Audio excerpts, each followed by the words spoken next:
amigos da TV Mundo Maior. Começa agora o programa Ciência e Espiritualidade. E hoje nós vamos falar um pouquinho de Darwin e Kardec. Há 150 anos, os homens começavam a ter alguma condição de entender a nossa origem, a nossa evolução, e eles recebiam essas informações e davam o start para esse conhecimento, para esse conhecimento sobre a evolução, a partir de vários gênios, de várias cabeças pensantes na época. Darwin, Wallace e Kardec foram três desses importantes pesquisadores que deram esse pontapé inicial. É claro que Darwin e Wallace, a nível acadêmico, falando sobre as suas observações a respeito da evolução das espécies.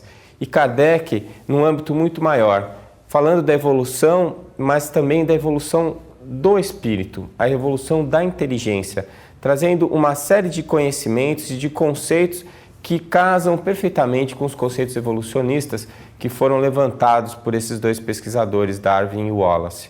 É claro que, com o tempo, a vinculação do trabalho de Kardec à questão filosófica acabou trazendo um aspecto religioso que foi rechaçado pela ciência. Mas, relendo e revendo essas teorias, a gente vê que estão perfeitamente dentro desse aspecto científico. E é o que nós vamos discutir hoje na nossa entrevista. Vamos lá. Conversar sobre Darwin e Kardec, estou com Hebe Lag de Souza. Hebe é naturalista, fez especialização em biologia e começou a estudar um pouquinho mais sobre a genética. Bom, Hebe, muito obrigada por estar aqui no Ciência e Espiritualidade. Bom, o Kardec já é um grande conhecido de todos os espíritas, né? Mas como que a gente pode falar brevemente sobre Darwin? Quem foi Darwin? Darwin foi um moço inglês, filho de uma família nobre. O avô dele já havia escrito também livros tentando falar sobre evolução. E possivelmente esse avô teve uma influência muito grande sobre Darwin, né? Bom, Darwin, durante a vida dele, como filho de uma família nobre, ele deveria seguir uma das três carreiras escolhidas, profissões escolhidas, que seria teólogo, um pastor, um médico ou um advogado. Acontece que ele entrou nas duas primeiras universidades, fazendo advocacia, fazendo a medicina, mas não se deu com nenhuma delas. E no fim, então, o pai já estava ficando nervoso, porque ele tinha que fazer alguma coisa, e o mandou para Cambridge para fazer um curso de teologia. Para ele foi extraordinário, porque mais do que estudar teologia, ele pouco estudava teologia, ele ficava mais nos departamentos que eram relacionados com estudos de ciência naturais, estudo de biologia, principalmente. Teve dois grandes amigos, um professor Sedgwick, que era um geólogo, e outros professores de biologia. E o que ele procurava estudar mesmo era essa parte. Então ele já trazia essa tendência natural, né, de se dedicar ao estudo da natureza, dos seres vivos. Quando ele fez 21 anos, tinha completado o curso de teologia, houve um navio, que era o Beagle, e que se oferecia, que ia fazer uma viagem ao mundo, ao redor quase que do mundo, né?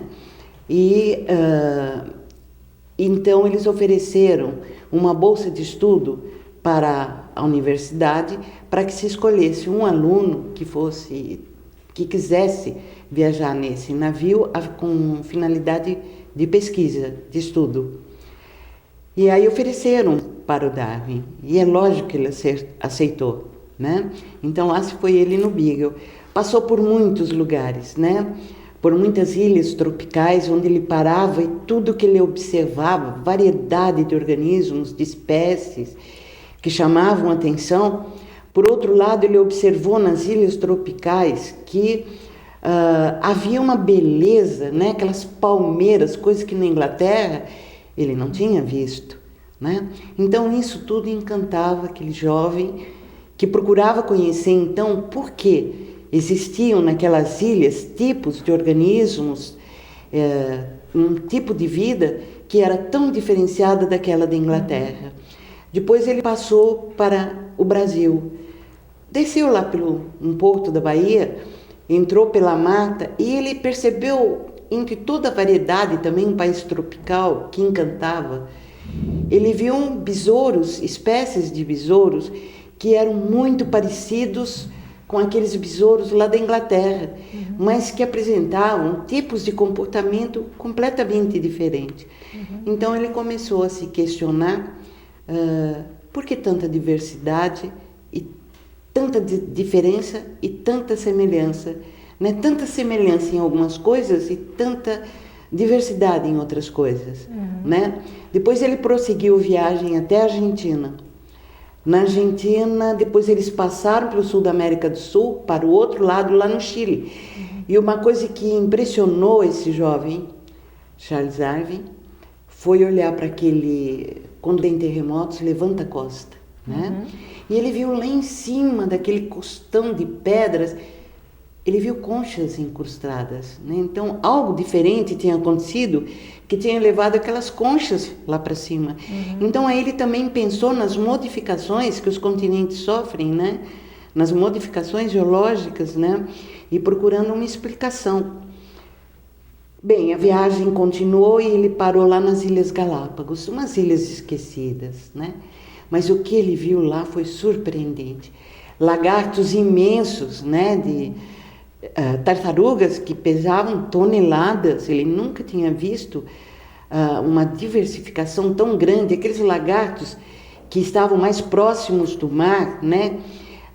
Que eram mais escuros, mais parecidos com as rochas, outros que eram mais coloridos, que estavam lá pela frente, o tipo de alimentação, a quantidade de pássaros, né? Que existiam,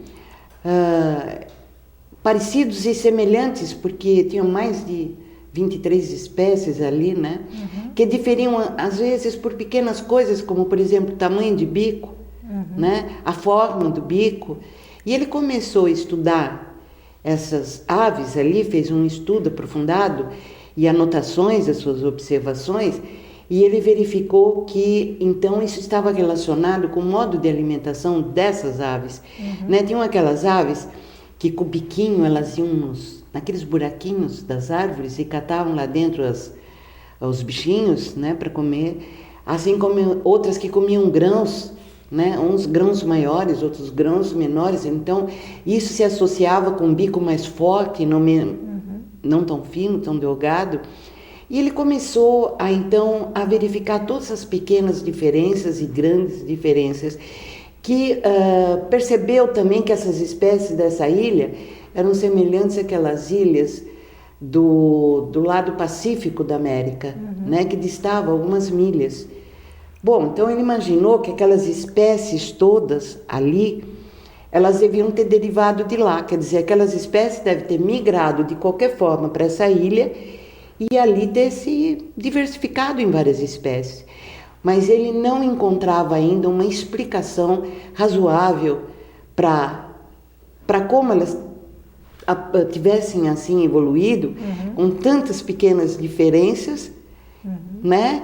Dependendo das condições de vida, do meio ambiente que elas estavam, do alimento que elas comiam, dos predadores que ali não tinham. Então, possivelmente por isso elas eram tão vistosas, certo, tão grandes. Você já está entrando num lado muito interessante, que é o lado da evolução, né? Da evolução, como exatamente. Então, vamos fazer o seguinte, a gente vai fazer uma breve pausa agora e nós voltamos já já.